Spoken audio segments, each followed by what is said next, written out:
The crystal glass shattered against marble with a sound like a gunshot.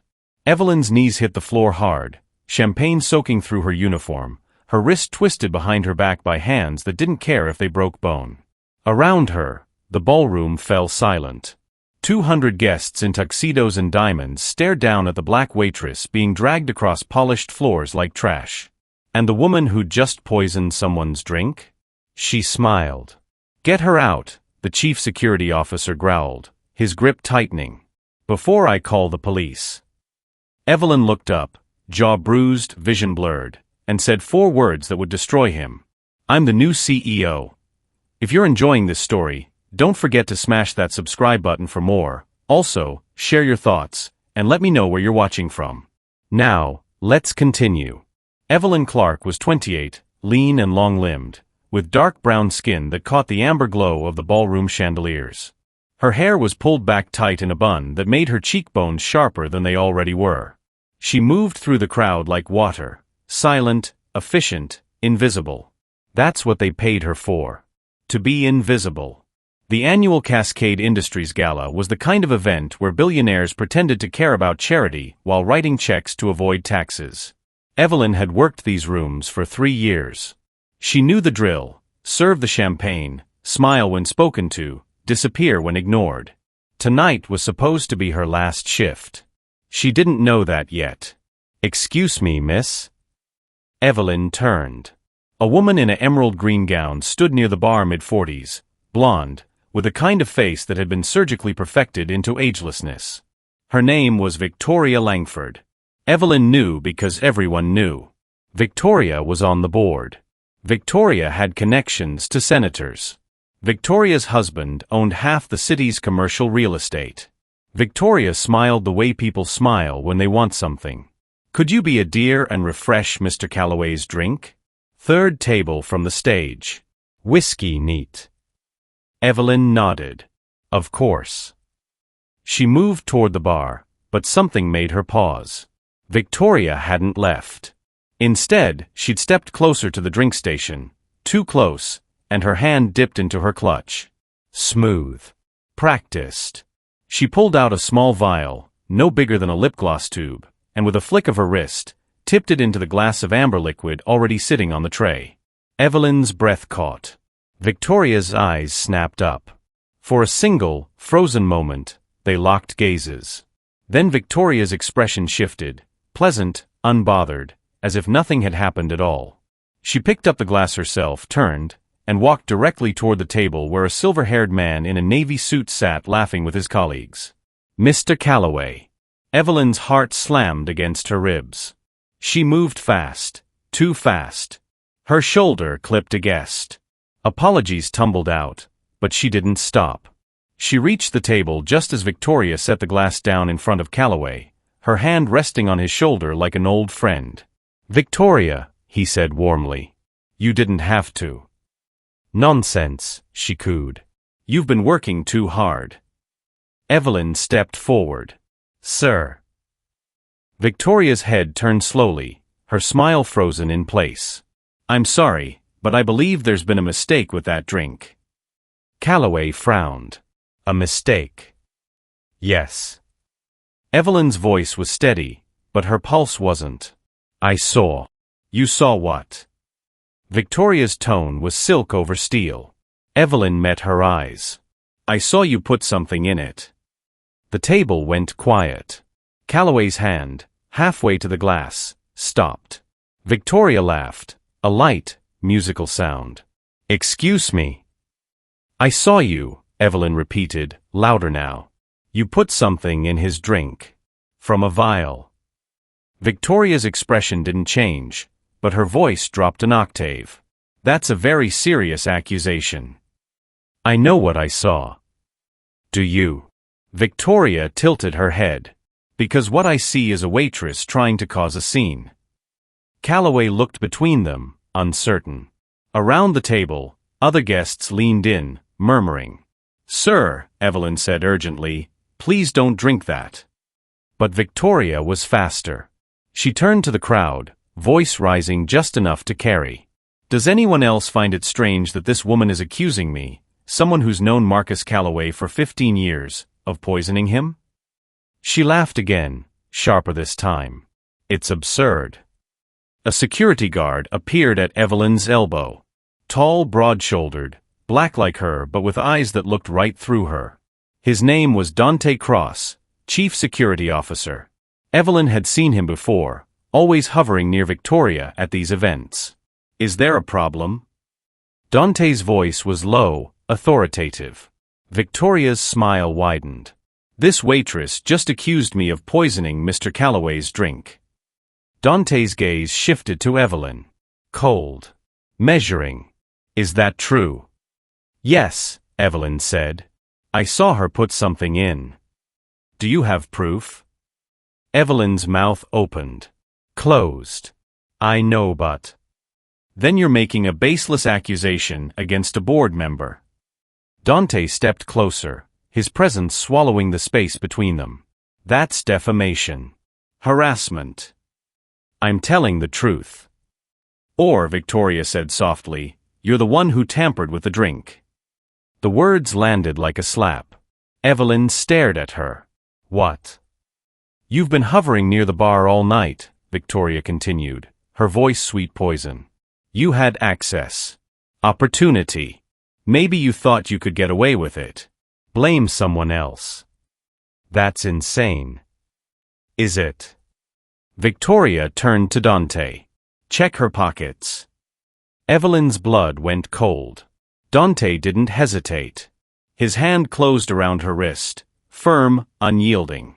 Turn out your pockets. I didn't do anything. Then you won't mind showing us. The crowd pressed closer. Phones came out. Whispers spread like wildfire. Evelyn's hands shook as she pulled her pockets inside out. Empty. Nothing. But Dante wasn't satisfied. He reached into her apron and pulled out a vial. The same vial Victoria had used. Evelyn's world tilted. No, she whispered. No, that's not, she put that there, she. Enough.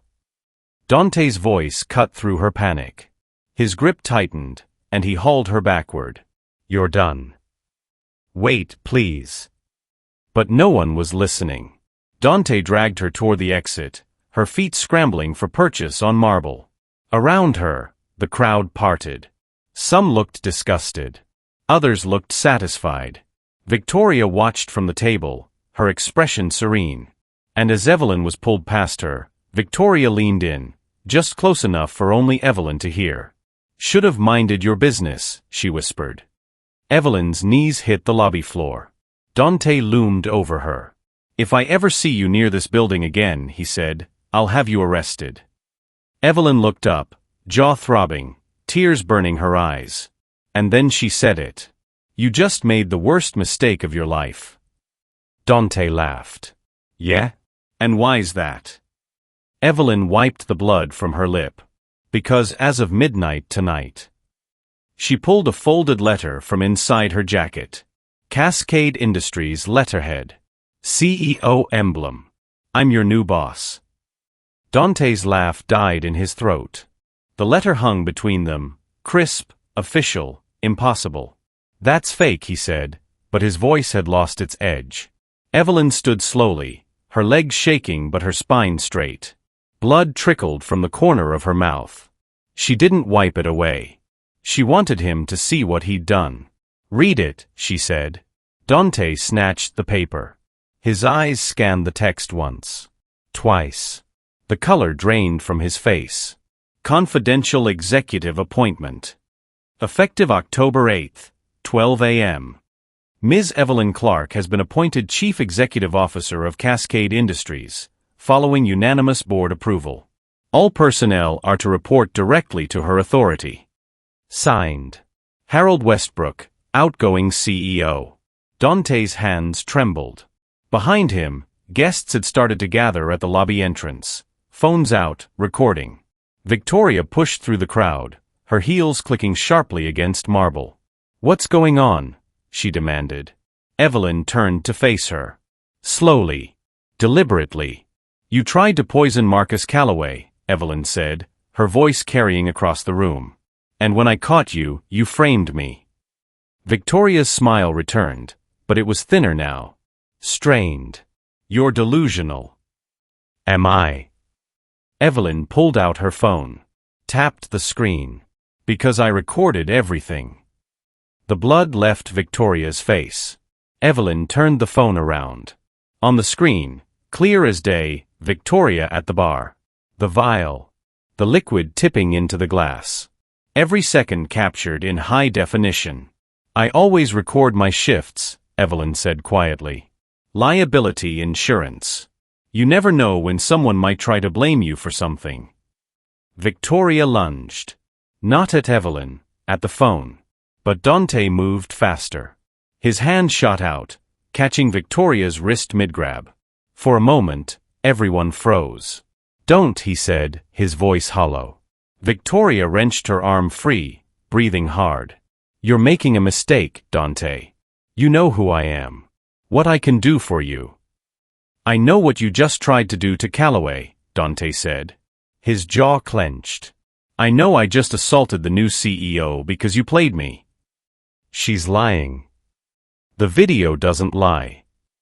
Dante roared. The lobby went silent. He turned to Evelyn, and for the first time, she saw something crack in his face. Fear. Regret. Desperation. Ms. Clark, he said, and the title sounded wrong in his mouth. I didn't know. She told me you were trying to cause trouble. That you'd been caught stealing before. I've never stolen anything in my life. I know that now. He stepped back, hands raised. I swear if I had known. You didn't ask, Evelyn said coldly. You saw a black woman accusing a rich white woman, and you chose who to believe without a second thought. Dante flinched like she'd struck him. That's not. It is. Evelyn's voice was quiet, but it cut deeper than shouting ever could. You didn't even hesitate. Behind them, Marcus Calloway pushed through the crowd. The silver-haired man looked between Evelyn and Victoria, his expression hardening as understanding dawned. Victoria. His voice was ice. What the hell is this? Victoria straightened, composing herself with visible effort. Marcus, darling, this is all a misunderstanding. I heard the accusation, Calloway said. I heard her say she has video. It's edited. Fabricated. You know how these people. Show me the video, Calloway interrupted. Evelyn handed him the phone. The room held its breath. Calloway watched in silence. 30 seconds. A minute. When he looked up, his face was granite. You tried to kill me. No, Victoria said quickly. No, Marcus, I would never. Why? His voice cracked. We've known each other for 15 years. My wife considers you a friend. Victoria's mask finally shattered. Because you were going to vote against me, she screamed. The merger, you were going to side with Westbrook and block my acquisition. I've worked too hard, sacrificed too much to let you ruin this. The confession hung in the air like smoke. Calloway staggered back. Someone caught him. Victoria seemed to realize what she'd just said. Her eyes went wide. She looked around, at the phones, the witnesses, the security cameras in the corners. She ran. Stop her! Calloway shouted. But Victoria was already at the door, shoving past guests. Dante moved to follow, but Evelyn's voice stopped him cold. Let her go. He turned, confused. What? I said let her go. Evelyn's smile was sharp as broken glass. The video's already been sent to the police. To the board. To every major news outlet in the city. She can run as far as she wants. It won't matter. Dante stared at her. When did you? The moment she put that vial in my apron. Evelyn stepped closer, her voice dropping. Did you really think I'd come to a gala full of people who've looked down on me my entire life without insurance? She held up her phone. On the screen, sent TO 47 recipients. Timestamp, 8:43 p.m. 20 minutes ago. Dante's legs nearly gave out. You planned this. No, Evelyn said. I planned to survive. Victoria made this necessary when she decided I was expendable. She turned to address the room. Every phone, every camera, every pair of eyes locked on her. My name is Evelyn Clark. As of midnight tonight, I am the CEO of Cascade Industries. What you just witnessed, the accusation, the assault, the attempted cover-up, this is what happens when people assume power protects them from consequences. She looked directly at Dante. It doesn't. Calloway stepped forward, his voice shaking. Ms. Clark, I owe you my life. If there's anything. There is, Evelyn said. I want a full investigation into every hire Victoria Langford influenced. Every promotion. Every contract. She paused. Starting with him. She pointed at Dante. His face went gray. Wait, he said. Please. I have a family. I made a mistake, but... You assaulted me, Evelyn said flatly. You accused me of a crime without evidence. You planted evidence on me. And you did it because someone with power told you to. I'm sorry. Sorry doesn't fix my bruised ribs. Sorry doesn't undo the humiliation. She stepped closer, her voice dropping to a whisper only he could hear. But here's what's going to happen. You're going to resign. Tonight. And you're going to spend the next year thinking about how easily you threw away your integrity. Dante's eyes filled with tears. I can't afford to lose this job. My daughter's in college. My wife just had surgery. You should have thought about that before you chose Victoria over the truth. She turned away. Security. Evelyn called. 2 guards appeared, the ones who'd been watching from the side, the ones who hadn't moved when Dante dragged her out. Escort Mr. Cross out of the building. He's terminated effective immediately. No, Dante whispered. No, please. But the guards were already moving. As they led him toward the exit, Dante looked back one last time. Evelyn met his eyes. And smiled. The clock on the lobby wall ticked past 11:47 p.m. In 13 minutes, everything would change. Calloway approached Evelyn, his voice low. You knew this whole time. You knew you were about to become CEO. Evelyn nodded. Then why didn't you say something sooner? Why let it get this far? Her smile turned cold. Because I needed to see who would stand with me when I had nothing. She looked around the room, at the guests who'd watched her get dragged across the floor, at the staff who'd said nothing, at the board members who'd averted their eyes. Now I know exactly who to fire first. The clock struck midnight. Evelyn didn't wait for applause. She walked straight to the stage, her bloodied uniform a stark contrast to the sea of designer gowns and tuxedos. Every step echoed. Every eye followed. She took the microphone from the stunned event coordinator. Good evening, she said. Her voice was steady. Cold. For those who don't know me, and let's be honest, most of you don't, my name is Evelyn Clark. I've served you champagne for 3 years. I've cleaned up your spills. I've smiled while you talked through me like I was furniture. The room bristled with discomfort. Tonight, that ends. She held up the appointment letter. As of this moment, I am the CEO of Cascade Industries. Harold Westbrook has stepped down due to health concerns. The board voted unanimously to appoint me as his successor. Gasps rippled through the crowd. A man in the front row, board member, Evelyn recognized him, stood abruptly. This is absurd. You're a waitress. I was a waitress, Evelyn corrected. I'm also a Harvard MBA graduate who's been consulting for Cascade under an NDA for 2 years. Westbrook brought me in to identify operational weaknesses. Guess what I found? She pulled out a tablet, tapped the screen. Behind her, the massive display screen flickered to life. Internal audit findings. Confidential. The first slide appeared, financial discrepancies. Millions in unexplained transfers. Shell companies. Offshore accounts. All linked to one name. Victoria Langford. The room exploded. That's private, someone shouted. Not anymore, Evelyn said. Victoria's been embezzling from Cascade for 4 years.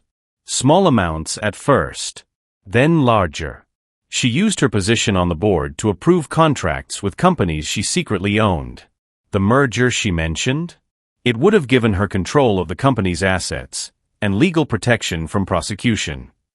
Calloway stood frozen, staring at the screen. My God. She tried to poison you, Evelyn continued, because you were the only board member ethical enough to vote against her. With you gone, she'd have had majority approval.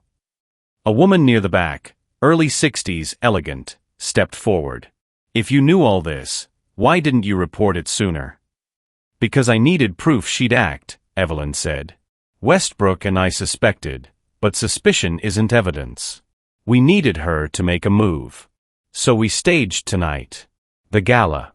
My last shift. We knew she'd see an opportunity and take it. You used yourself as bait, Calloway said quietly. I used myself as justice. Evelyn's eyes hardened. The legal team has everything. The police are already at her estate. By morning, every news outlet in the country will know what she did. The elegant woman, board member Elizabeth Chun, nodded slowly. What about Dante Cross? Terminated, Evelyn said. He chose loyalty to power over loyalty to truth. He assaulted an employee based on lies. That's not someone who should carry a badge. He has a family. So do I, Evelyn snapped. My mother cleaned offices for 30 years. My father died working construction because his company cut safety corners to save money.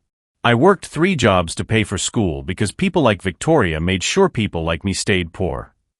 She paused. Dante had a choice. He chose wrong. The room fell silent. Chin stepped closer to the stage. What happens now? Evelyn smiled. Not warm, not kind. Strategic. Now? We clean house. She advanced to the next slide. A list of names appeared. Executives. Managers. Board members. Everyone on this list enabled Victoria. Some knew. Some suspected but said nothing. Some just didn't care enough to look. She met Chen's eyes. You're on it. Chen's face went pale. I never. You approved 3 of her shell company contracts. You signed off on the merger without proper due diligence. You're either complicit or incompetent. Either way, you're done. You can't fire the entire board. Watch me. Evelyn gestured to the security team, new faces, people she'd personally vetted. Everyone whose name appears on this screen, please exit the building. Your termination letters will be emailed within the hour. You have 24 hours to clear your offices. Chaos erupted. This is illegal. I'll sue. You have no authority. I have every authority. Evelyn's voice cracked like thunder. Harold Westbrook gave me full executive power. The remaining clean board members, all 4 of them, voted unanimously to support immediate restructuring. You're not being fired without cause. You're being fired for negligence, complicity, and creating a culture where someone like Victoria could steal millions while you all looked the other way. A man rushed the stage. Security moved instantly, intercepting him. You think you can just walk in here and destroy everything we built? He snarled. You built this on corruption, Evelyn said coldly. I'm not destroying it. I'm disinfecting it. She turned back to the crowd. Half were already moving toward the exits. The other half stood frozen, calculating their options. To everyone else, Evelyn continued, her voice softer now, if you're clean, you stay. If you're good at your job and you've acted with integrity, you have nothing to fear from me. But if you've cut corners, taken bribes, harassed employees, or buried complaints, I'm coming for you next. Calloway climbed onto the stage. His hands shook, but his voice was firm. I've known Harold Westbrook for 20 years. If he chose Evelyn, he chose right. He faced the crowd. I'm voting to support her. Fully. One by one, the remaining honest board members stepped forward. 4 became 5. 5 became 7. The tide was turning. But then the ballroom doors slammed open. Victoria Langford stood in the entrance, flanked by 6 lawyers and 2 police officers. Her eyes locked on Evelyn. You want a war? Victoria's voice was ice and razors. You just got one. She held up a document, thick, official, stamped with court seals. Emergency injunction. Your appointment has been challenged on grounds of fraud and conspiracy. Until the board vote is re-examined, you have 0 authority. That means every person you just fired? Still employed. Every accusation you just made? Inadmissible without proper legal review. Evelyn's stomach dropped. Victoria smiled. Checkmate. The lawyers moved forward. Ms. Clark, you need to step down immediately. Any further actions taken under false authority will result in criminal charges. Evelyn's mind raced. This couldn't be happening. She'd planned everything. Every detail. Every contingency. Except this. Victoria had a judge in her pocket. The crowd began to murmur, sensing blood in the water. The fired executives crept back inside, emboldened. Chin laughed bitterly. Did you really think we'd go quietly? Evelyn stood alone on the stage, surrounded. And then her phone buzzed. One message. Unknown number. Look up. She did. On the screen behind her, the display changed. A video feed appeared. Live. A courtroom. The judge who'd signed Victoria's injunction sat behind the bench, except he wasn't in his chambers. He was in a hotel room. With Victoria. 3 weeks ago. The audio crackled to life. You'll get your ruling. Just make sure my payment is discreet. The ballroom went silent. Victoria's face drained of all color. Evelyn turned slowly, her smile returning. Did you really think, she said quietly, that I didn't have insurance for my insurance? Victoria's lawyers bolted for the door. The police officers moved toward Victoria instead.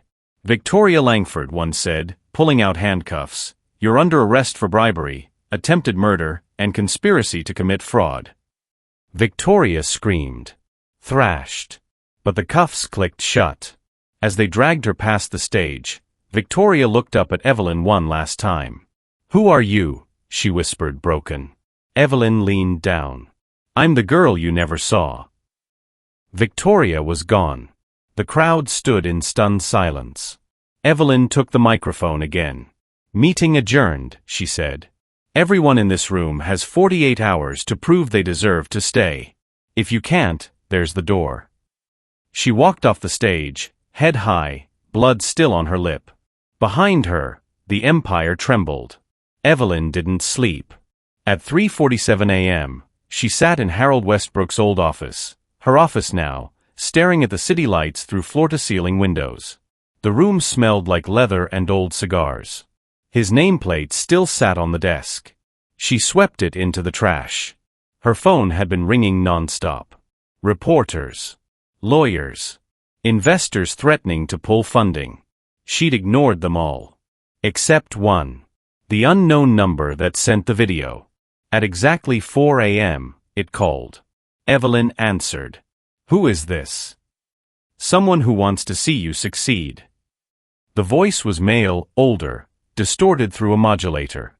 And someone who knows you're about to be destroyed. Victoria's in jail. Victoria was a symptom, the voice interrupted. The disease runs deeper. Check your email. You have 17 minutes before the board holds an emergency vote to remove you. The line went dead. Evelyn's inbox pinged. New message. No sender name. Just a subject line. The real enemy. She opened it. Her blood turned to ice. The attachment contained financial records, but not Victoria's. These showed payments from Cascade Industries to offshore accounts. Hundreds of millions over the past decade. All authorized by Harold Westbrook. The man who'd appointed her CEO. The man she'd trusted. No, she whispered. No, no, no. Her office door burst open. Elizabeth Chun stood there with 4 other board members. Behind them, security guards, not hers. Victoria's old team, the ones she hadn't had time to fire yet. Step away from the desk, Chun said coldly. Evelyn stood slowly. What is this? This, Chun said, holding up a tablet, is a vote of no confidence. 5 board members, a legal quorum, have voted to suspend your authority pending investigation into your collusion with Harold Westbrook's embezzlement scheme. That's insane. I exposed Victoria. You exposed a scapegoat, another board member, Thomas Riggs, early 50s, shark eyes, interrupted. We've been examining Westbrook's files all night. The real theft? It wasn't Victoria. She took millions. Westbrook took billions. And you were his protégé. Evelyn's mind raced. I had no idea. Convenient. Chun smiled without warmth. Victoria poisoned Calloway. But who benefited from her arrest? You. Who got appointed CEO right before the scandal broke? You. Who had access to all of Westbrook's files and didn't report any of this to authorities? You. Because I was gathering evidence. Or covering your tracks, Riggs said. Either way, you're done. Security, escort Ms. Clark from the building. The guards moved forward. Evelyn backed toward the window. You can't do this. My appointment was legal. Your appointment came from a criminal, Chun said. That makes it void. Until a proper investigation is complete, Thomas Riggs will serve as interim CEO. Riggs stepped forward, already reaching for the desk. Evelyn's hand shot to her phone. I'm calling the police. Go ahead, Chun said. They're already downstairs, waiting to question you about your relationship with Westbrook. The room tilted. This was a setup. A perfect, surgical setup. Victoria's arrest hadn't ended anything. It had triggered something worse. Who's behind this? Evelyn demanded. Who paid you? Chen's smile widened. Does it matter? You're a waitress who got too ambitious. This is what happens when you forget your place. The guards grabbed Evelyn's arms. She didn't resist. Not yet. As they dragged her toward the door, she looked back at Riggs, now sitting in her chair. You're making a mistake, she said quietly. No, Riggs said, spinning the chair to face her. Westbrook made a mistake trusting someone like you. We're just cleaning it up. The elevator ride down felt like falling.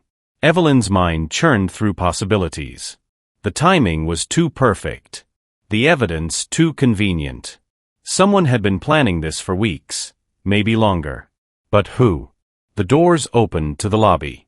Police officers waited, badges out. Evelyn Clark. Yes. We need you to come with us.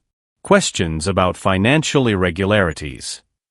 I know, Evelyn said. I'll cooperate fully. As they led her toward the exit, she caught movement in her peripheral vision. Marcus Calloway stood near the entrance, half hidden behind a column. Their eyes met. He mouthed 2 words, Harold's alive. Evelyn's steps faltered. Keep moving, the officer said. But her mind was already spinning. Westbrook's health concerns. The sudden retirement. The convenient timing of everything. What if he hadn't retired? What if he'd staged his own exit to protect himself when the audit went public? What if Evelyn had been the perfect patsy all along?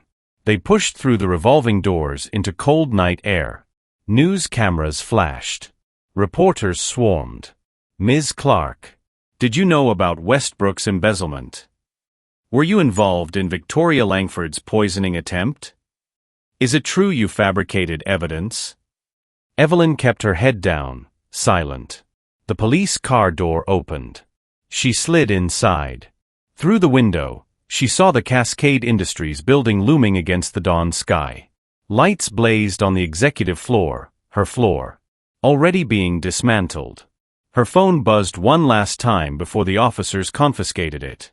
The unknown number. A text message. You were never supposed to win. You were supposed to take the fall. Victoria.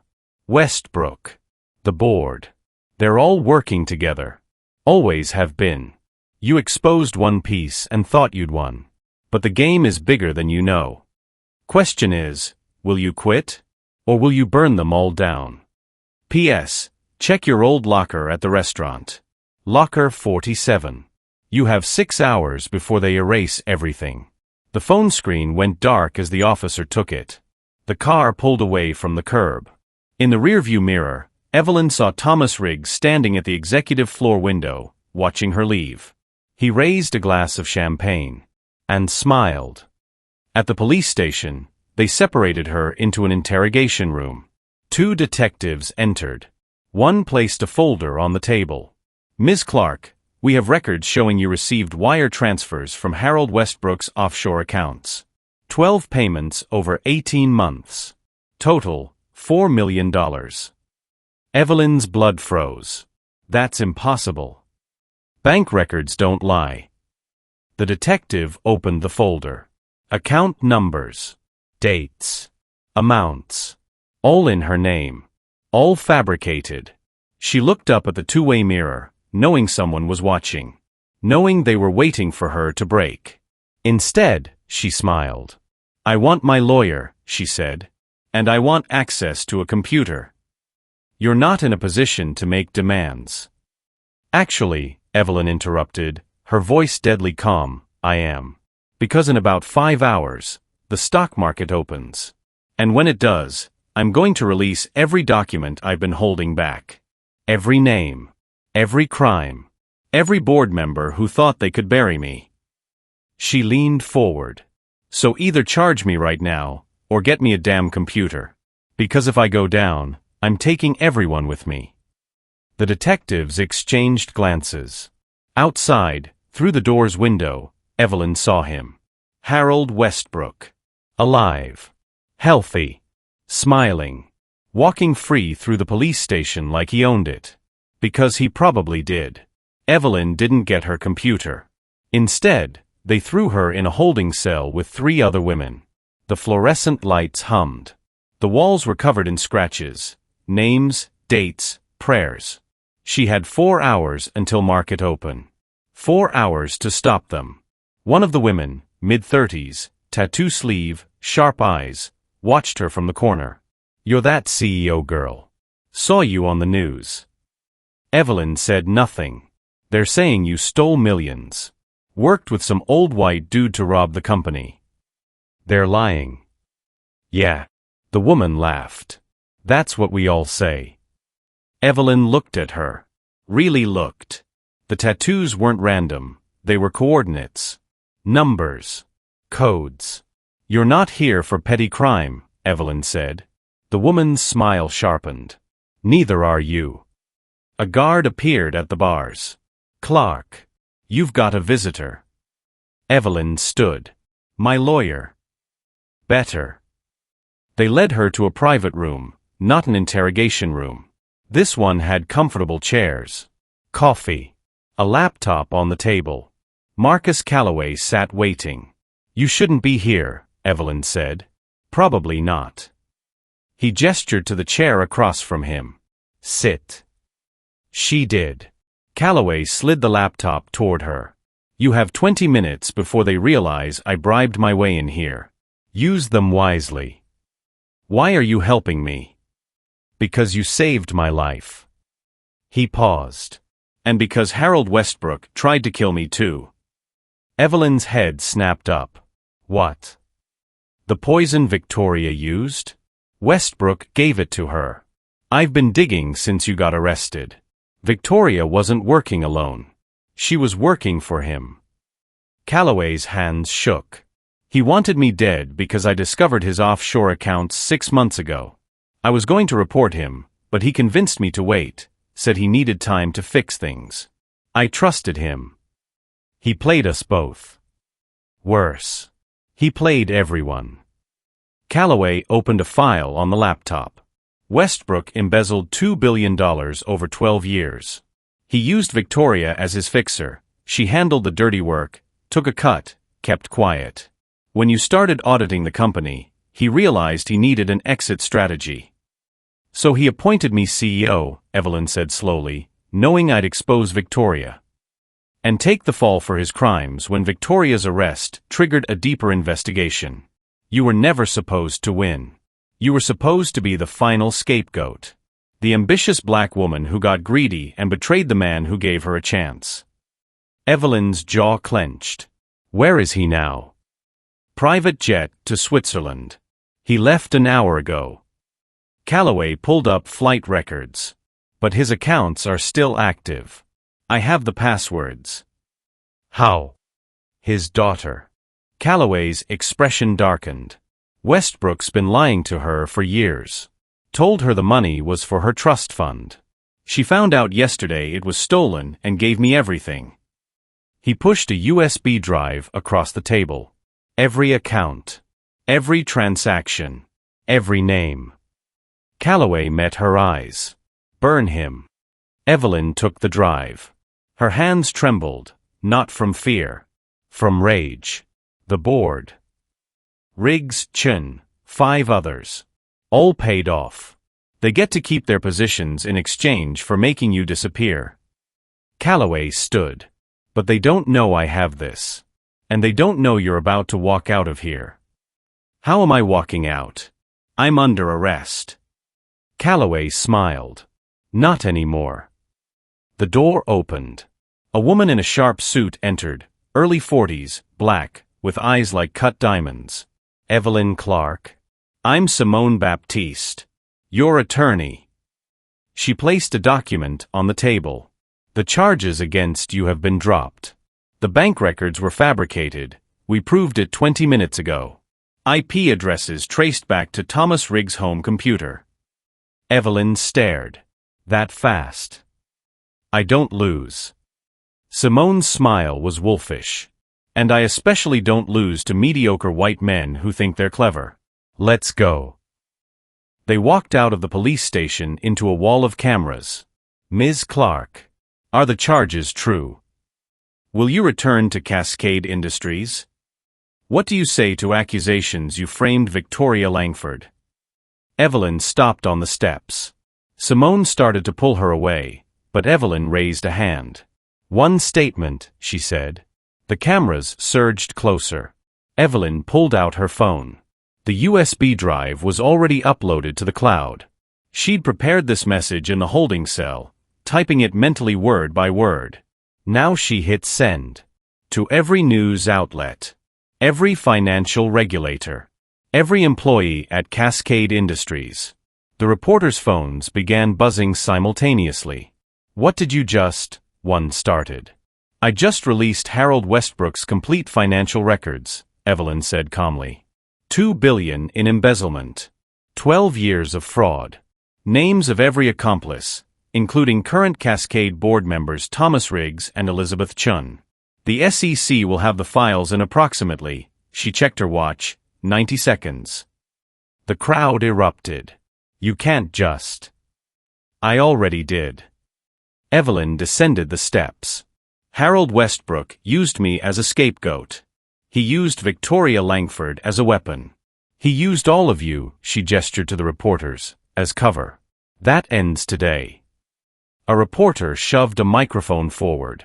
What happens to Cascade Industries now? It survives, Evelyn said, because I'm not done fighting for it. Simone leaned in, whispered urgently, the board is holding an emergency meeting right now. They're voting to permanently remove you. Good, Evelyn said. Let's crash it. They arrived at Cascade headquarters 20 minutes later. Security tried to stop them at the lobby. Ms. Clark is barred from the building. Simone held up a court order. Federal injunction. The fraud charges were fabricated. Any attempt to bar her entry is obstruction. Step aside or be arrested. The guards hesitated, then stepped back. Evelyn walked through the lobby, past the same marble floors where she'd been dragged, past the bar where Victoria had poisoned Calloway, past the employees who'd watched her fall. Now they watched her rise. The elevator doors opened on the executive floor. Through the glass conference room walls, She could see them, Riggs at the head of the table, Chun beside him, 6 other board members, all signing documents. Probably her permanent removal. Evelyn didn't knock. She pushed the doors open. Every head turned. "This meeting is private," Riggs started. "Not anymore." Evelyn walked to the head of the table. Riggs didn't. "Actually," Simone said, entering behind her, "she has all of it. Federal prosecutors just seized control of Cascade's board pending investigation.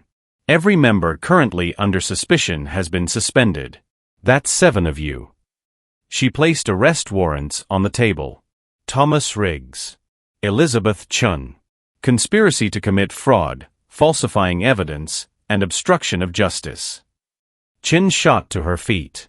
"This is absurd." "This is justice," Evelyn said quietly. Police officers entered the room. Riggs backed toward the window. "You're destroying the company. The stock will crash. Investors will pull out."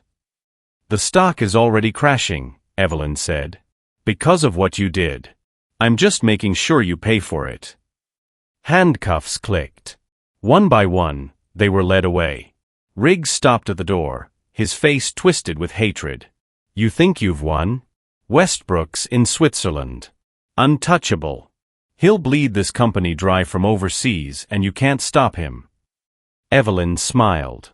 "Who said I was trying to stop him?" Riggs frowned. "What?" "I'm not trying to stop his money transfers," Evelyn said softly. "I'm tracking them. Every account he touches, every transaction he makes, it's all being monitored by Interpol right now. He thinks he's safe. He thinks he's won." She walked to the window, looking out over the city. "But the moment he tries to access a single dollar, they'll know where he is." Her phone buzzed. One message. Unknown number. Westbrook arrested at Zurich Bank. 3:47 p.m. local time. Evelyn closed her eyes. It was over. But when she opened them, something was wrong. The city below looked different. Darker. She turned back to the conference room. Marcus Calloway stood in the doorway, with a gun pointed at her. "I'm sorry, Evelyn," he said, and his voice cracked. "I really am." Simone moved to intervene, but 2 men appeared behind Calloway, armed professional. "What are you doing?" Evelyn whispered. Calloway's hand shook. Westbrook wasn't working alone. He had a partner. Someone funding the whole operation.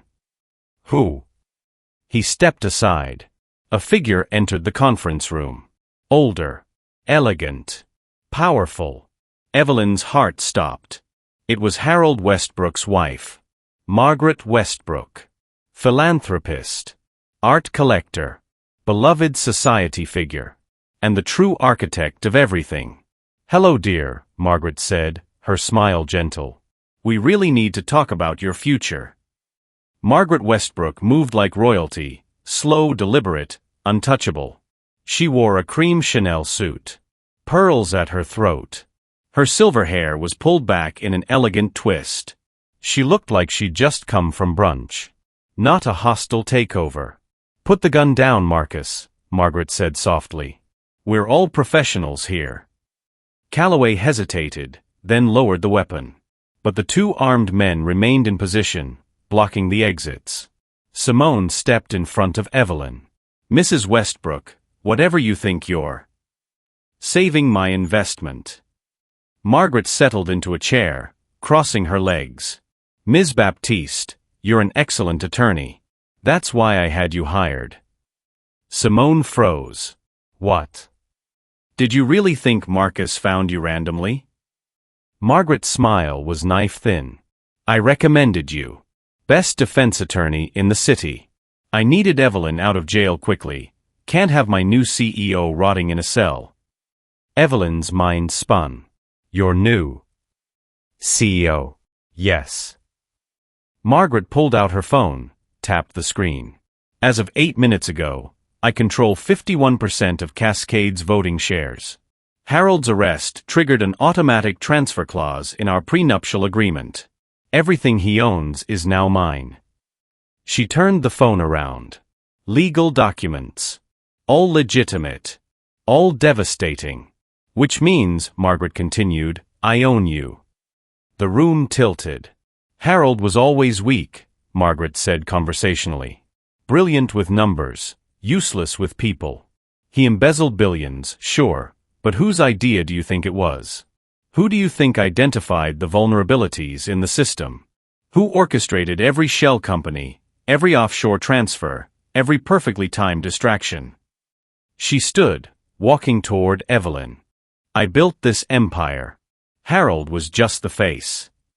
Evelyn found her voice. You framed him. I freed him. Margaret's eyes gleamed. Now he's in a Swiss prison taking the fall while I consolidate power. In 6 months, he'll be quietly released due to health complications. We'll reunite in Monaco.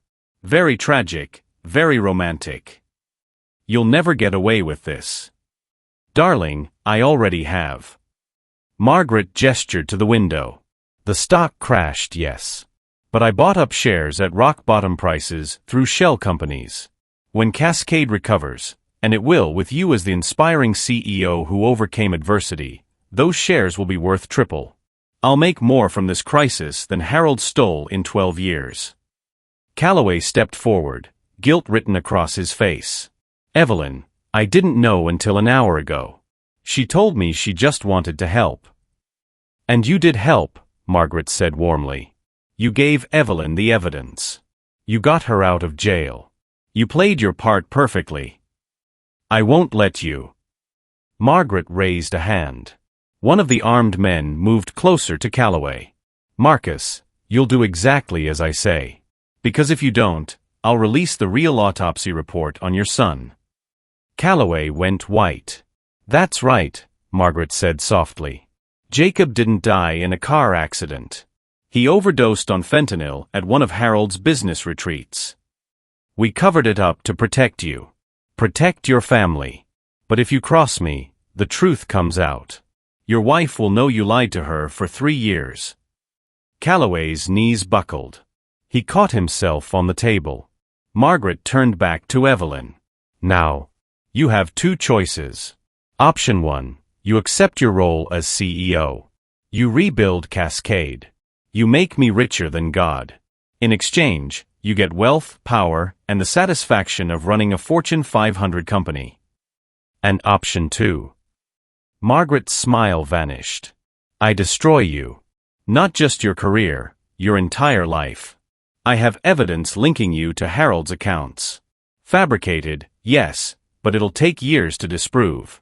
During that time, you'll be unemployable. Radioactive. Every interview will start with, isn't she the one who? She leaned in close. Your mother still works at that hospital, doesn't she? St. Catherine's? Be a shame if their funding got cut. If she lost her pension. If she ended up exactly where you started, cleaning floors for minimum wage. Evelyn's blood turned to ice. Don't you dare. Then cooperate. Margaret straightened. I'm not your enemy, Evelyn. I'm your benefactor. Work with me, and you'll have everything you ever wanted. I wanted justice. Justice. Margaret laughed, a beautiful, terrible sound. Justice is a fairy tale. Power is real. And right now I have all of it. Simone grabbed Evelyn's arm. Don't listen to her. We can fight this. With what? Margaret asked. The SEC? I have 3 commissioners in my pocket. The media? I sit on the boards of 4 major outlets. The police? You just saw how easily I manipulate them. She pulled out a contract, placed it on the table. Sign this. Accept your position. Make me money. Or refuse, and watch everything you love burn. Evelyn stared at the document. Her signature line waited at the bottom. Every instinct screamed to fight. But Margaret wasn't bluffing. The evidence was in her eyes, cold, calculated certainty. Evelyn picked up the pen. Simone gasped. Evelyn, no. I don't have a choice. There's always a choice. Not when my mother's life is on the line. Evelyn's hand shook. The pen hovered over paper. Margaret smiled victoriously. And then Evelyn stopped. Unless, she said slowly, there's something you didn't account for. Margaret's smile faltered. What? Evelyn pointed at the window behind Margaret. The older woman turned. Outside, on the building across the street, a massive LED screen had flickered to life. Live footage played, Margaret Westbrook in this very room. Her confession. Every word. Every threat. Broadcasting to the entire financial district. Margaret's face drained of color. How? Evelyn pulled a small device from her collar. You're not the only one who plans ahead. This has been recording since I walked in. She held up her phone. And streaming live to every major news outlet, the FBI, and 50,000 people on social media. The armed men moved, but it was too late. The conference room doors burst open.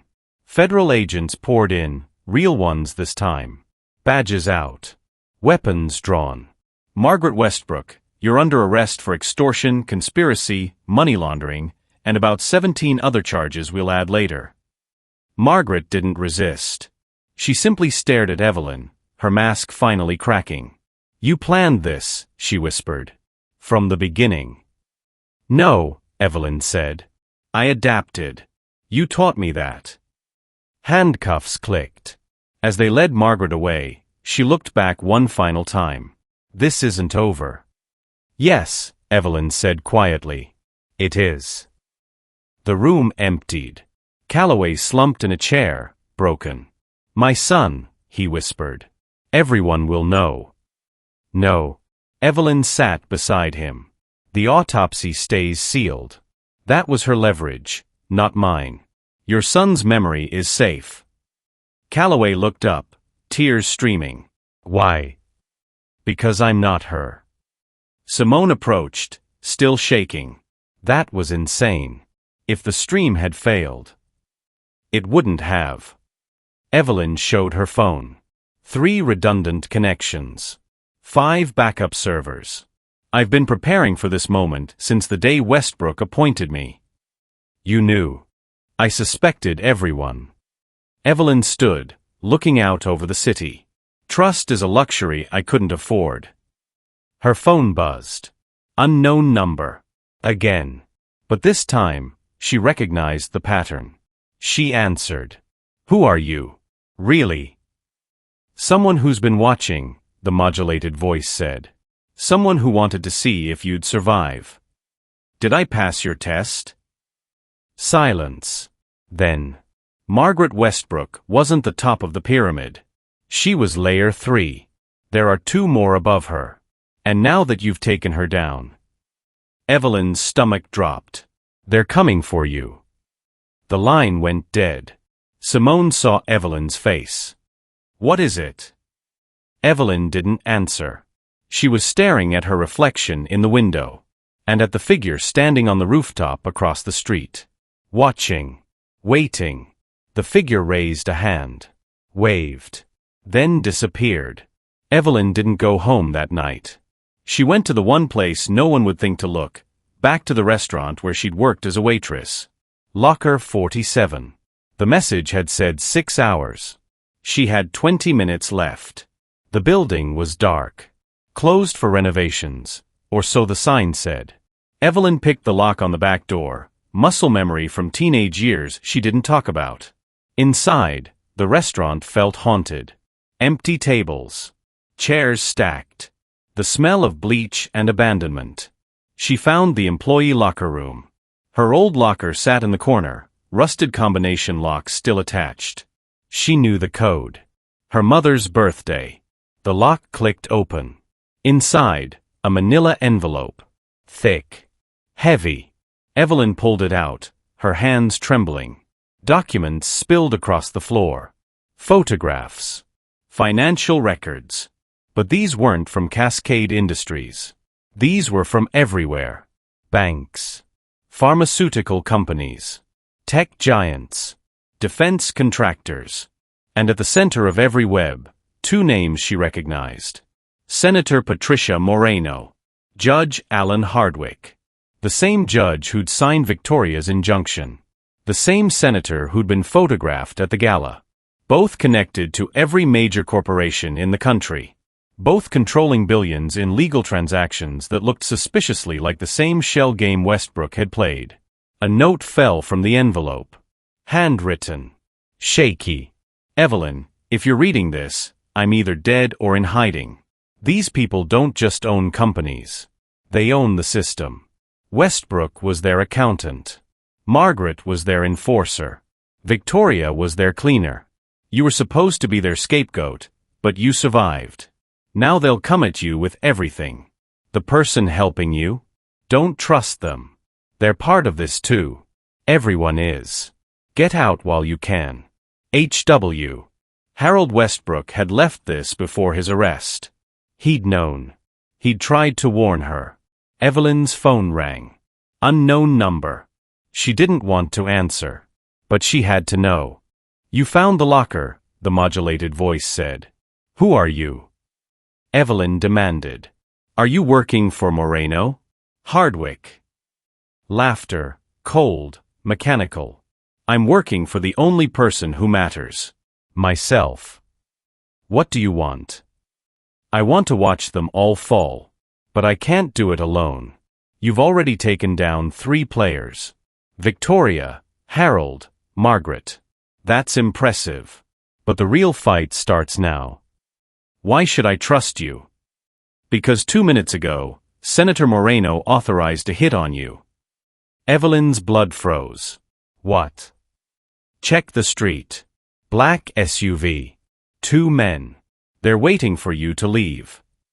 Evelyn moved to the window, staying in shadow. Outside, exactly as described, black SUV. Engine running. 2 figures in the front seats. How do I know you're not setting me up? You don't. But in 30 seconds, they're coming inside. So either trust me or die.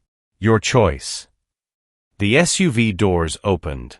2 men stepped out. Professional. Armed.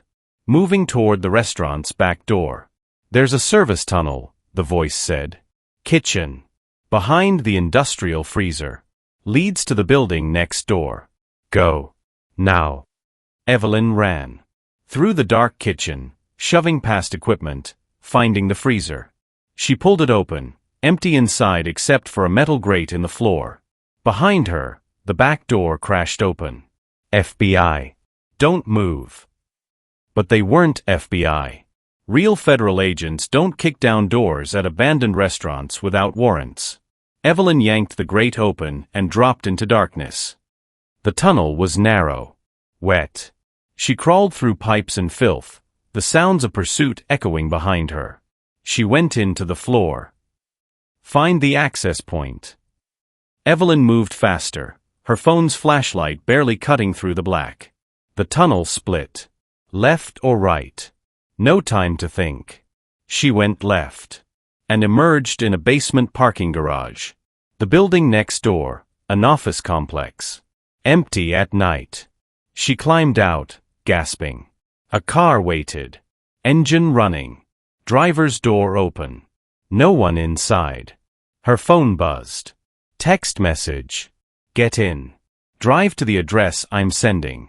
Don't stop for anything. An address appeared. Warehouse District. 20 minutes away. This was insane. This was a trap.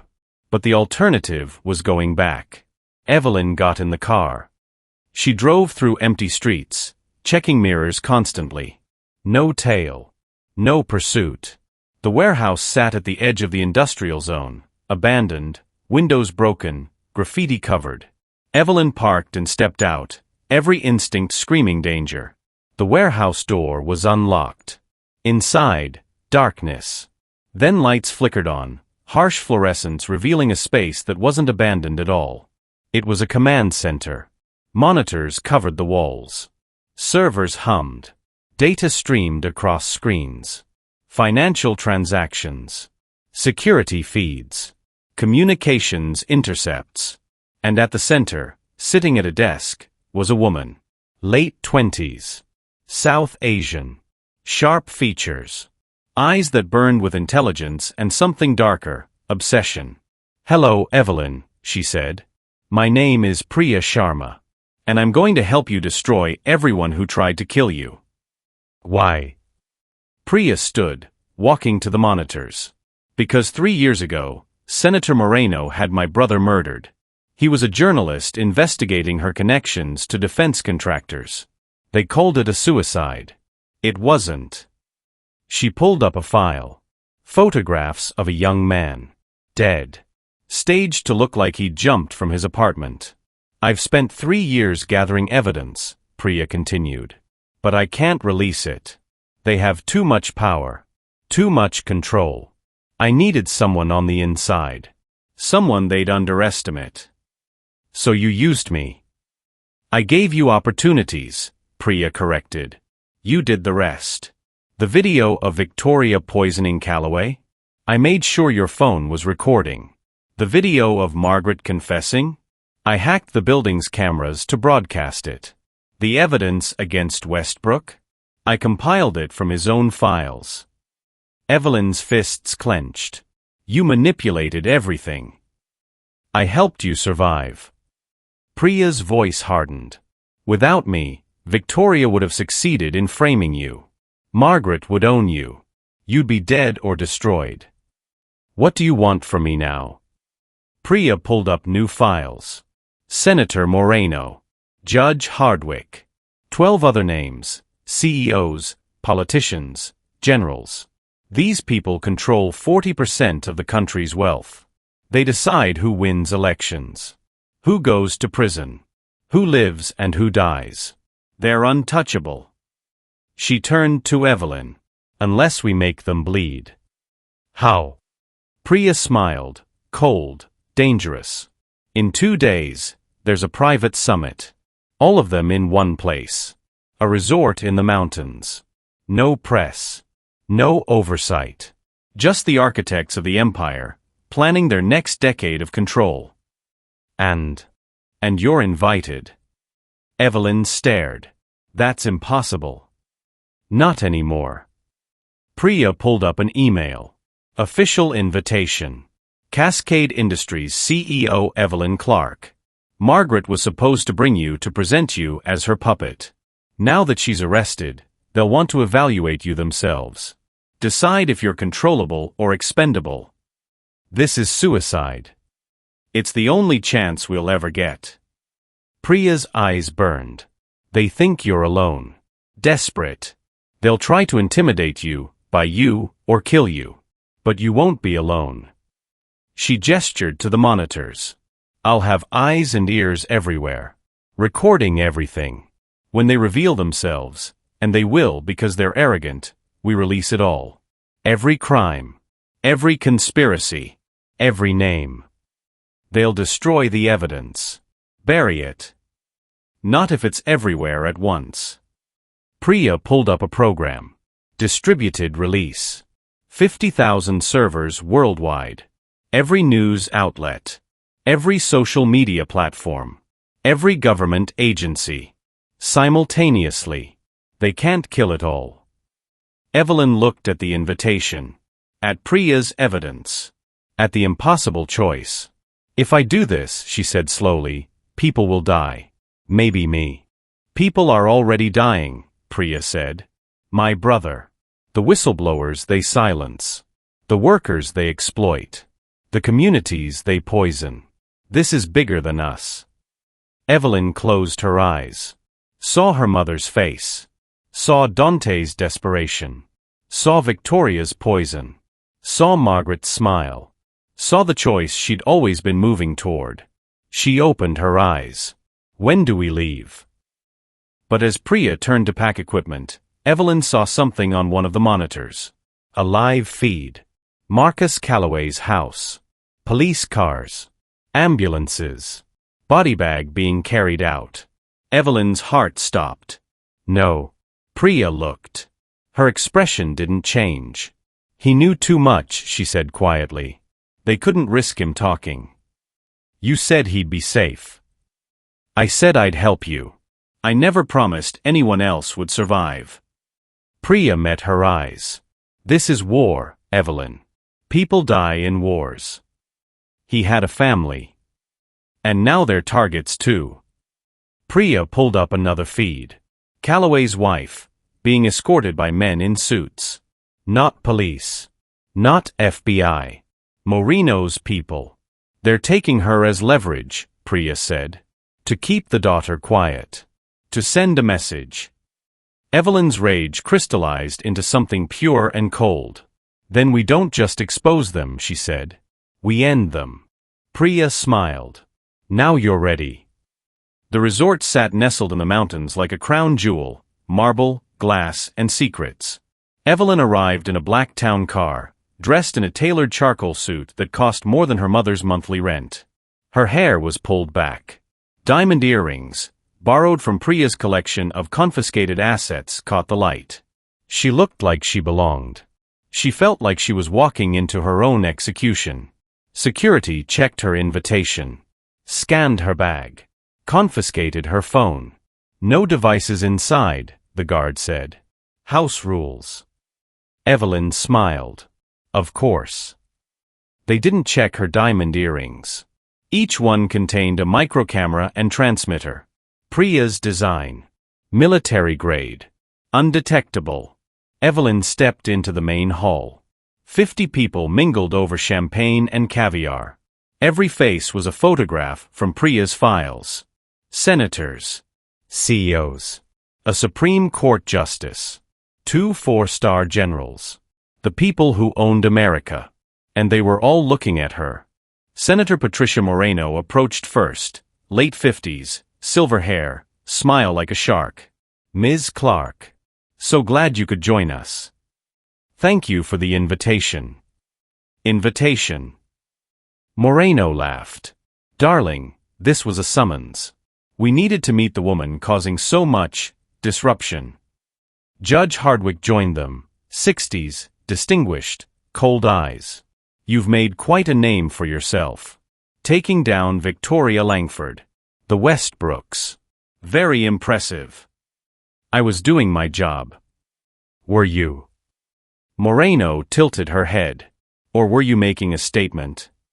The room had gone quiet. Everyone was listening now. I was exposing criminals, Evelyn said carefully. Criminals. Hardwick smiled. Interesting word choice. Tell me, Ms. Clark, do you know what makes someone a criminal? Breaking the law. No. He stepped closer. Getting caught. Laws are simply agreements among people with power. We have the power. Therefore, we decide what's criminal. Evelyn's stomach churned, but she kept her face neutral. That's not how justice works. Justice. Moreno laughed, genuine amusement. Justice is a bedtime story we tell the poor so they don't revolt.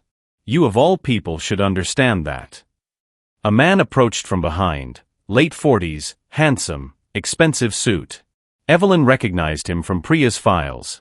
David Chun, CEO of Titan Defense Systems. Weapons manufacturer. Billionaire. The question, he said smoothly, is whether you're here to join us or challenge us. Every eye fixed on Evelyn. This was the moment. The test. She looked around the room. At the faces of people who'd orchestrated coups. Rigged markets.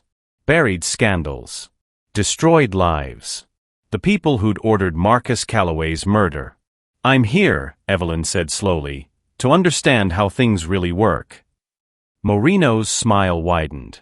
Smart girl. Come. Let's talk privately.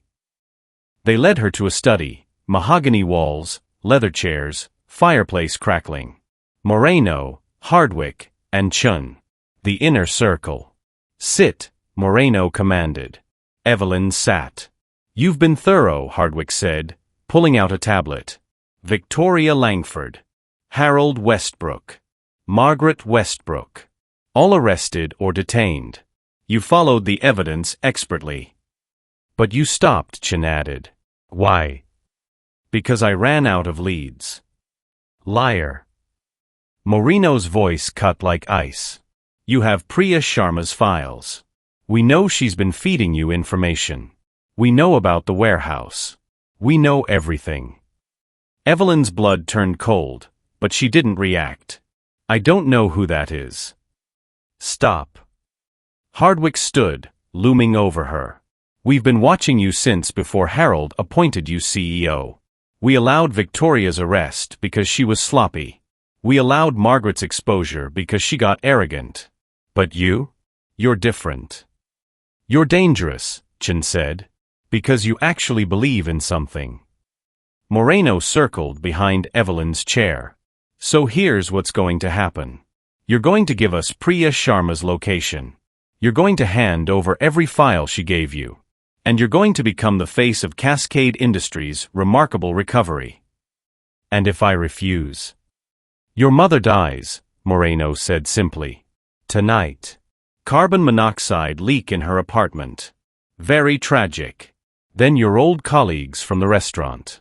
Then anyone else you've ever spoken to. Evelyn's hands gripped the armrests. We're not monsters, Hardwick added. We're pragmatists. Work with us, and you'll have wealth beyond imagination. Refuse, and you'll watch everyone you love die knowing it was your fault. Chun pulled out a contract. Sign. Join us. Or join them in the ground. Evelyn looked at the paper. At the three faces surrounding her. At the choice that wasn't a choice at all. She picked up the pen. And then she smiled. You're right, she said. I do have Priya's files. She stood abruptly, sending the chair crashing backward. And I've been recording this entire conversation. Moreno lunged for her, but Evelyn was faster. She grabbed the senator's wrist, twisted, and slammed her into the desk. Hardwick reached for something inside his jacket, a gun. The study door exploded open. Federal agents poured in, real ones this time. FBI tactical team. Weapons drawn. Hands up. Now. Hardwick froze. Chin raised his hands. Moreno struggled, but Evelyn held her down. How? Moreno gasped. Your security sweep? Evelyn touched her earring. Missed these. I've been streaming everything to the FBI for the past 20 minutes. Confessions. Threats. Murder conspiracy. All recorded. She leaned in close to Moreno's ear. You said laws are agreements among people with power. But you forgot something. Power shifts. Handcuffs clicked. One by one, they were led away. But Evelyn's satisfaction was short-lived. Because as the agents cleared the room, she saw something that made her blood freeze. Through the window, in the woods beyond the resort, movement. Figures in tactical gear. Not FBI. Private military contractors. Her earpiece crackled. Priya's voice, urgent, Evelyn, get out. The FBI just notified me, there's a secondary team. Moreno had a contingency plan. They're going to. An explosion rocked the building. The lights went out. Gunfire erupted in the main hall. Screaming. Chaos. Darkness. Evelyn dropped to the floor as bullets tore through the study's walls. Around her, FBI agents returned fire, but they were outnumbered. She crawled toward the door, glass cutting her hands. Evelyn. Priya's voice through the earpiece. The East Wing. There's a service exit. Evelyn ran, half-blind in the smoke. Behind her, the firefight intensified. People were dying. The operation was collapsing. She burst through a service door into a kitchen. Empty. She kept moving. But when she reached the exit, someone was waiting. David Chun stood blocking the door, his expensive suit torn, blood on his face. He held a gun. You cost me everything, he said, hands shaking. Billions. My reputation. My future. You did this to yourself. No. He screamed. I built empires. I employed thousands. And you destroyed it all for what? Justice? Morality? Those are lies. His finger tightened on the trigger. Evelyn didn't have time to think. She grabbed a pan from the counter and threw it. The shot went wide. She tackled him, both of them crashing into stainless steel shelving. He was stronger, but she was faster. They fought desperately. He tried to aim the gun, she clawed at his eyes. The gun discharged. Chen's body went limp. Evelyn scrambled back, gasping. He'd shot himself in the struggle. The bullet had gone through his abdomen. He looked up at her, blood bubbling from his lips. "You didn't win," he whispered. "There are more of us. Always more." His eyes went dark. Evelyn stood on shaking legs and ran through the exit. Outside, the resort burned behind her. FBI helicopters circled. Ambulances screamed. The surviving conspirators were being loaded into armored vehicles. But dozens had escaped in the chaos. Priya appeared from the treeline, laptop bag over her shoulder. "We got 70% of them," she said. "The rest scattered." 70% isn't enough. It's a start. Priya pulled up her screen. "The files are broadcasting now. Every server. Every outlet. The world is watching." Evelyn looked at the burning building. At the body bags. At the cost of winning. Marcus Calloway is dead. David Chun is dead. How many more before this ends? "As many as it takes," Priya said coldly. Evelyn turned on her. "You knew they'd have a backup plan. You knew people would die." "Yes. And you sent me in anyway. Because you were the only one they'd invite. The only one who could get close." Priya's expression didn't change. "I used you. Just like they did. The difference is I'm trying to save the world. By sacrificing people. By making hard choices." Evelyn stepped closer, her voice deadly quiet. "If you ever use me again without my knowledge, I will destroy you the same way I destroyed them." Priya met her eyes. "Then we understand each other." A silence stretched between them. Finally, Priya's phone buzzed. She looked down, and her expression changed. "What?" Evelyn asked. "Senator Moreno. She's demanding her lawyer." Priya pulled up a video feed. "And she's requesting you specifically." "Why would she?" "Because," Priya said, pulling up another file, "she claims she has information. About who's really in charge." Evelyn's stomach dropped. "What do you mean, who's really in charge?" "We just arrested the conspiracy." Priya's face was grim. "We arrested one branch. Moreno is saying there's someone above them. Someone who orchestrated everything from the beginning." "Who?" The video feed showed Moreno in a holding cell, staring directly at the camera. Smiling. "Come find out, Ms. Clark," her voice echoed through the speaker.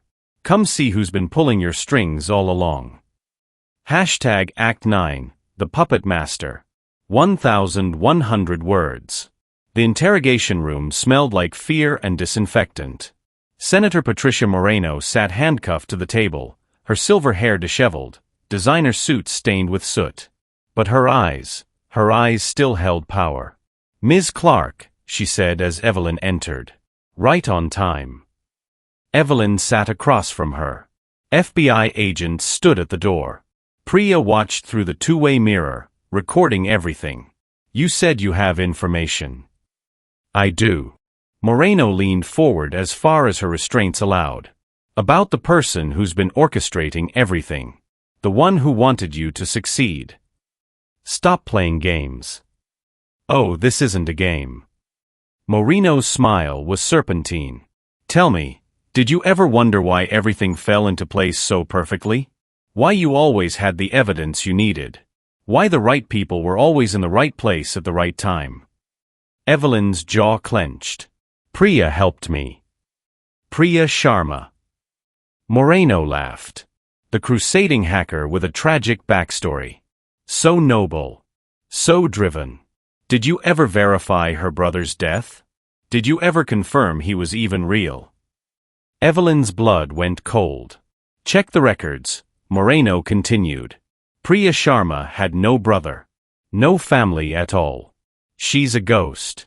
A construct. Someone who appeared 3 years ago with a perfect cover story and an axe to grind. You're lying. Am I? Moreno gestured to the mirror. Ask her. Ask her real name. Ask who she really works for. Evelyn stood abruptly and stormed out. Priya stood in the observation room, her face unreadable. Tell me she's lying, Evelyn demanded. Priya's silence was deafening. Tell me. My brother was real, Priya said quietly. But his name wasn't Sharma. And neither is mine. Evelyn staggered back. Who are you? Priya pulled out her phone, brought up a file. A photograph appeared, a young woman, different face, different hair, standing next to a man in military uniform. My real name is Maya Chun. That's my brother, Captain Andrew Chun. Marines. Died 6 years ago in Syria. Not suicide. Assassination. Ordered by people in that room tonight. Chen. Evelyn's mind raced. David Chun. Was my uncle. The man who gave the order to kill Andrew because my brother discovered a weapons deal Chen was making with terrorists. My own family had him murdered. Maya's hands trembled. I've spent 6 years building a new identity. Gathering evidence. Waiting for the right moment. And then you appeared, this brilliant, angry woman who'd been overlooked her entire life. You were perfect. You used me. I saved you. Maya stepped closer. Every lucky break you got? I engineered it. The video of Victoria? I turned on your phone remotely. The evidence against Margaret? I'd been compiling it for years. The broadcast at the summit? I'd hacked their security weeks ago. Why tell me this now? Because Moreno's right about one thing. Maya's expression darkened. I'm not the top of the chain. There's one more person. The architect of everything. The one who recruited Moreno, Hardwick, the Westbrooks, all of them. Who? Maya pulled up a final file. Evelyn's world shattered. The photograph showed a woman in her 70s, elegant, distinguished. Dr. Eleanor Vance. Philanthropist. Former Secretary of State. Nobel Peace Prize winner. America's grandmother. No, Evelyn whispered. That's impossible. She's been operating for 40 years, Maya said. Building a network of power. She doesn't steal money, she shapes policy. She doesn't commit crimes, she defines what's legal. Every administration for the past 4 decades has had her fingerprints on it. Why hasn't anyone exposed her? Because everyone who tries disappears. Maya pulled up a list. Journalists. Whistleblowers. Politicians. All dead or discredited. She's untouchable. Until now. What changed? You did. Maya met her eyes. You were never supposed to survive the restaurant. You were supposed to be framed, arrested, and forgotten. But you fought back. You exposed Victoria, the Westbrooks, everyone. You became a symbol people believed in. And you used that. Yes. Maya didn't apologize. Because Vance only has one weakness, her ego. She can't resist fixing mistakes personally. When her entire network started collapsing, I knew she'd come out of hiding to clean it up herself. Evelyn's phone buzzed.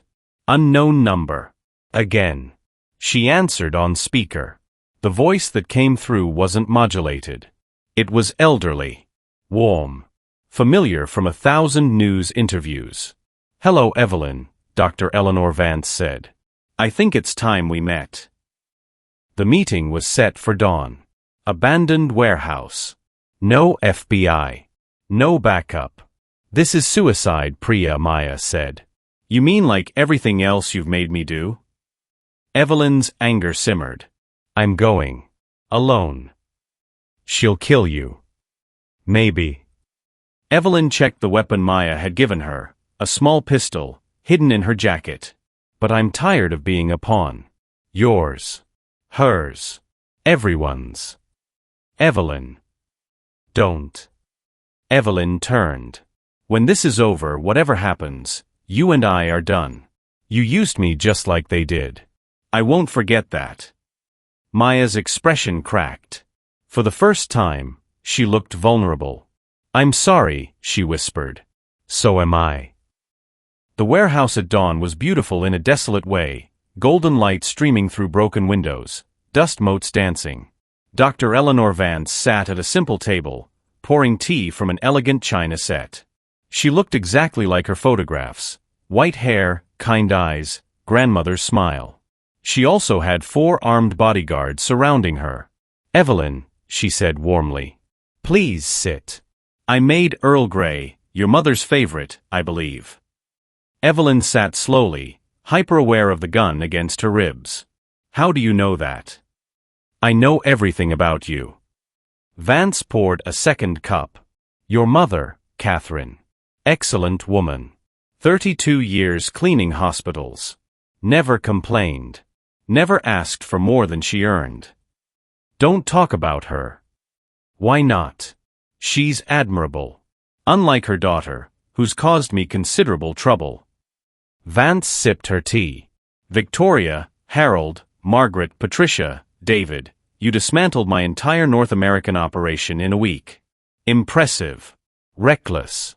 Short-sighted. They were criminals. They were necessary. Vance set down her cup. Do you know how the world works, child? Someone has to make the hard decisions. Someone has to balance the scales. Democracy is chaos. I bring order. You bring tyranny. I bring survival. Vance's voice hardened. You think your moral crusade matters? In 5 years, no one will remember your name. But the systems I've built will endure for generations. Not if I expose you. Vance laughed, genuinely amused. Expose me? With what? Maya's files? I've been scrubbing evidence for 40 years. Every document trail leads to someone else. Every witness is either dead or unreliable. You have nothing. I have you. Right here. Confessing. To whom? Vance gestured around the empty warehouse. There are no cameras. No recording devices. I checked. It's just you, me, and my associates. The bodyguards moved closer. Evelyn's hand went to her gun. I wouldn't, Vance said. They'll kill you before you clear the holster.